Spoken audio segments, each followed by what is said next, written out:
Okay, just a small idea from me before we head into Kabbalat Shabbat. We are starting this week the book of Vayikra, the third book of the Torah. Here we go. It seems like only yesterday, Simchas Torah, but there we go. Beginning of Vayikra. We are talking about korbanot, we are talking about sacrifices. The Jewish people are finding out what all of the different sacrifices are going to be. And says the Torah at the beginning of this week's Sedra, Adam ki yakriv mikem korban la Hashem. When a person wants to bring a sacrifice to Hashem, min ha-behema u'min hatzon takrivu es korbanchem. Whether it's from an animal, whether it's from sheep, goats, flocks of animals, takrivu es korbanchem. That's how you should bring your sacrifice. So the simple explanation is, when you want to bring a sacrifice, you bring it from cattle, or you bring it from sheep, or you bring it from goats. That's our simple explanation of this particular verse. But came along Rav Shlomo HaKohen Rabinowitz in the 1800s in his book, The Tiferes Shlomo. And he says, read the verse as follows. Adam ki yakriv mikem korban laHashem. If an Adam wants to come close to Hashem, min ha-behema.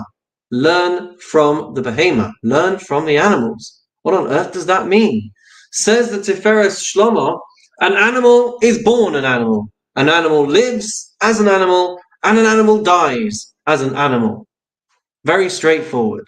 But if a person comes along and points at that animal and says, Hare zo olah, that animal is designated as a korban olah.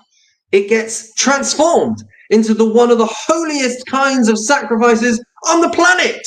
With 3 words, you have transformed that animal from just a straightforward cow, just a straightforward sheep, just a straightforward goat. With 3 words, you've transformed that animal's status, and it can become the Kodshe Kodshim. It can become the highest, most holiest, most sanctified kind of korban. Says the Tiferes Shlomo, Rav Shlomo HaKohen Rabinovich, if we have that much power from just 3 words, then just imagine how much power we all have individually. Whether it's with our prayers, whether it's with our good deeds, whether it's our kind words, we can transform ourselves into Kodshe Kodshim, into the holiest, most refined, purest, loftiest individuals. We each have that power within us. And that is such a beautiful, powerful message learnt from the opening words of this week's parasha. Such an amazing message to take with us in a couple of weeks, not even a couple of weeks' time, into Pesach, when we're sitting around with our families, wondering why on earth we're still doing this after thousands of years. We as a people have a message, we have a mission, we have a goal, we have a destiny to be the best versions of ourselves that we can be, to bring light and love and holiness into the world. And all it takes is the smallest, tiniest gestures, and yet we can achieve so much. And with that, I wish you all